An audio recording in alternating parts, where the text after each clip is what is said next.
Jim, thank you again for joining me today, sir. Thanks for having me. I think the couple things that struck out. So we had a conversation, and a couple things that stuck out to me were your ability to implement. Right? I made a comment on one of our calls, and you took that comment and ran with it and had some success. And after hearing that, I'm like, all right, we got to share this. We got to share this because I thought it was really cool. So before we jump into that, let's learn a little bit about you, sir. Teacher coach brought us out to Northeast Ohio from New York back in '79, and teacher coach for 10 years, and got into the industry part-time, and then went full-time in '91. So it's been 30 years. Started with a lot of payroll, worksite work. Always wanted to get into the retirement space and do more of that, which is kind of where my focus is now. Yeah. So, great industry, and I love Advisorist and their ideas and their creativity, and a lot of the synergy that happens with the group. Yeah, that's been one of the added benefits that we didn't really anticipate was, how much benefit we get from the community we've started to create. So what sport did you coach? Very important. I wrestled in college. Wrestled Penn State, was captain in 79 last year, and coached soccer and wrestling, and taught PE. Yeah. Very cool. Taught Bible. Yeah. Yeah. Nice. Well, cool. So when did you become aware of Advisors, just out of curiosity? I've been getting emails and just seeing things. It must have been the emails, so that kind of again, repetition. You're seeing these things pop up over a 6-month time frame, and just jumped on, took this offer, that offer, joined Shift Nation. I guess I got the book too, requested the book, and it's been a couple of years. Been a member for a little while. Awesome. That's awesome. But it's the whole drip idea, got me. Yeah, fortune in the follow-up, right? That's right. We practice what we preach, right? Yeah, good. Well, cool. I think there's a lot of cool things about what you're up to and everything. So you've been in the program about 2 months now, a little over 2 months, I believe, right? Started first week of May, so it'll be 3 months, and I'm kind of in my overtime period now, so appreciate really all I've learned. It's a great system, and I see it working well in my situation. Yeah, what made you come into this program specifically, our Shift Accelerator program? Just I know Jeremiah's talked a lot about LinkedIn, and I've had my eye on LinkedIn for a while, and this seemed to be a good program to help someone that wasn't real technically oriented to jump in and just really learn and really grow and develop the business, especially, and the whole COVID, the lockdown, the push towards the virtual was part of it too. Okay, very cool. Yeah, I mean, a lot of people came to us during that time. Got to figure out another way to do some business, right? Right. Another iron in the fire. Yeah. Oh yeah. Yep. So I think, what's your niche? I'd like to hear a little bit about maybe your niche and what your unique selling proposition is. I'm really pursuing the small business. I enjoy working with actually government workers, and I have a lot of those.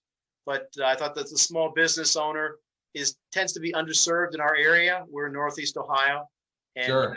I've had a lot of success working with small business owners, and wanted to expand my client base among those folks. I thought I could help them in a number of ways. Yeah. And the big thing was reducing, getting out of debt, reducing taxes as people head towards that retirement time of their lives. Yeah, very cool. And I think one of the reasons I wanted to talk with you is when we were talking, you look for patterns, right? I mean, I think anybody who wants to be successful looks to people who have done it, what they did, try to replicate it in their own way and build on that. And those people are action takers, right? And we've seen that time and time again. The people that come into our program and take action, immediate action, big action, and go. And so in a meeting, I guess it was about 2 weeks ago now, maybe 3 weeks ago now. I guess it was 2 weeks ago after when we talked last week. I made a comment, hey, don't neglect your first degree connections. Don't forget about that. just kind of, just a little reminder to everybody. And you took that and you ran with it. Right. And so it made a lot of sense, Yeah. Yep. And that's what I love. You took action on it. Right. And so you crafted a message, sent out a message. You sent me your number. So I'm going to read these real quick here. So you sent out, and first year you sent out 320 messages. You got a 12% response rate, which is great. So whatever you said in that message resonated, right? And you got, so it's a great number of replies there. And you had 12 conversations that came about from that initial campaign. So far, yeah. So far, right. You're still in the throes of that. So, and then you gave me the stats of those 12 conversations. So for those listening, so you're right about 33% from the people you were talking to, or people that replied, even the no thank yous and everything to the conversation, which is great. That's high. That means you converted as well through LinkedIn and through messaging, which is tremendous. But you had two solid sales. You're working on 2 to 4 that seem pretty solid that you're working on. You got some service needs and some other networking opportunities that are probably going to come about it. So can you speak to me about the results you had and what that's going to mean, production wise and for possible revenue to your business? It's the response, again, it's we know we're in a numbers game. And, the people you'd assume a lot of your first connections know you. In my case, they didn't, but some people that did know me, that I may have spoken to maybe 8 years ago, 6 years ago. This triggered some things, a conversation that just led quickly. They're in a different place. They've grown quite a bit in their business, and they wanted to pursue these things. They happen to be a 35-year-old and a 40-year-old. Now they're both married. One has 5 children. One has a newborn, and they're just in a different place where they want to put some life insurance in place. They want to deal with taxes. They want to save for the future. They want to build wealth, and it just I would otherwise I wouldn't have contacted them. I mean, this was just, I had no idea they would respond this way, that we would have this conversation. Sure. And it's just gone well. And the one fellow has contacts with a lot of people happens to be in Georgia, Savannah, Georgia. So I just recently got licensed in Georgia. That's and he just a lot of contractors, a lot of people. He's a builder, and he's grown quickly and that actually has business in other states. So he can put me in contact with other people. There's one networking opportunity.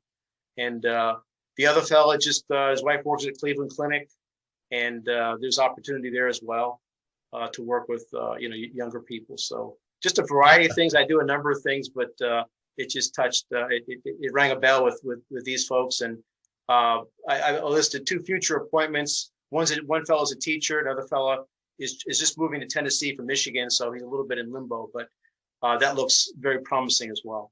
That's great. So what do you think? You may not know the answer to this, but what do you think was kind of the catalyst or the trigger in what you said in that message, maybe that got the response rate you got, which is, that response rate is tremendous.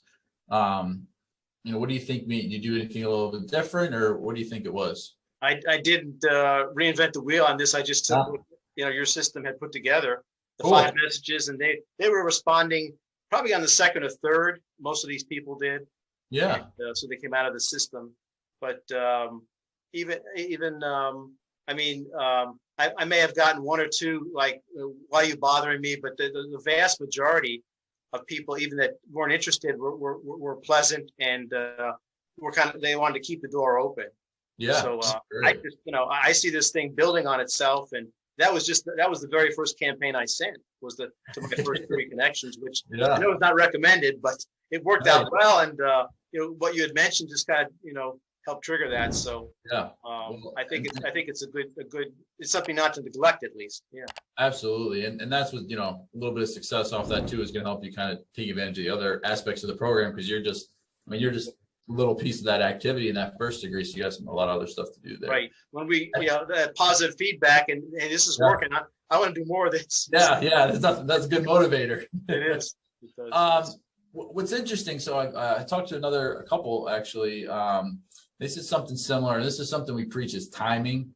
And you said, and I'm just trying to remember back. So of the people you talked to, it seemed like 3 or 4 of them were in flux. I think there was a baby, there's a couple moves, moving to different states, changing jobs.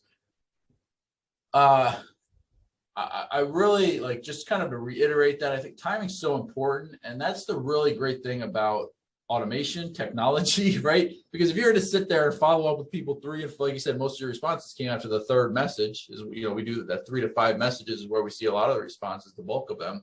Yeah. And I think that's the great thing about the technology, is that automation's built in.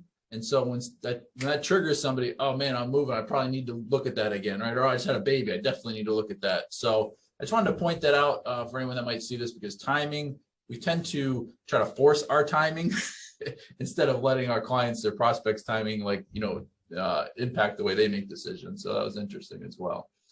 What else? Did you see anything else or learn anything else from the campaign, or maybe some of the patterns you saw on the people you were talking to, or the replies that you were getting? Just the idea, it just hit me strongly that whether I do this every quarter or every 6 months, I mean, yeah, you're going to get people in a different stage. They've just lost a job. They want to make some changes. They've just gotten a job. They've changed their business, their family situation, and it's just the staying with it. Persisting is where the good things happen.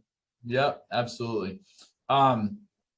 Well, cool. I wanted to just ask you about your process, because you're converting too, which is tremendous, right? And on your first campaign, for you to have the response you had and the conversion that you had, I mean, it's a testament to a couple of things: the work you put in to build the foundation on profile and USP and all the things that we teach and talk about, but also additionally to your ability to find that little crack in the door to stick your foot in, right? And then kind of let yourself in. Are you doing, what would you say there as far as your process, or what you did in actual, like, hey, I'm interested in talking with you, Jim, and then you're messaging back and forth on LinkedIn, you're getting them on that 15-minute call? What do you what's the process there you take people through, and how are you having success there? The quick success with these couple of young people, I have a history of knowing them and their families for many years, actually. Okay. We all homeschooled, and we've homeschooled since the 80s. So yeah, we knew these families many years ago. So it was a kind of there was a lot of water built up behind the dam in this case. And yeah, I'm not going to have that rapport with 99% of the other people I talk with. Sure. But, there's a definite process depending on the product I'm focusing on. I think it's the emphasis with LinkedIn, building that rapport and not just going for the jugular from the first minute. I think, and people are going to sense that if you're just kind of a one and done, or you just really, you show some interest, you show some caring and are willing to take the time. I think that's where good things are going to happen as we nurture those relationships. Yeah. And, I mean, there's so much good golden nuggets inside of that, number one, right? So that's one of the reasons I want to talk to you, right? This first degree campaign that you ran, that I think a lot of people neglect that, and how you were able to take the relationships you already built, the goodwill you had, and the recognition you had, people knew you, and use that, use that. And that's something we'll see, right? Like in this program, as you continue to build that with maybe people who are strangers now, you're going to build that rapport with them moving forward as you message with them and reach out. And so, that's how that kind of rolling snowball kind of just builds that momentum over time. So that's very cool. Well, I appreciate your time today, sir. I wanted to kind of just talk about that. I think that's a valuable thing for our people to hear, that you took that little nugget and transformed it into some success. I think of those 2 sales, I think you shared, I don't know if we shared on this or we were talking kind of prior, what's going to be the first year commissions out of that? Probably 10 to 12,000, and then ongoing commissions too. Great. And referrals, that'll be a good referral base as well. Awesome. I'm happy for you, Jim. That pays for the program, and I haven't even begun yet, really. Yeah, no, it's tremendous. That's what we like to hear. Tremendous.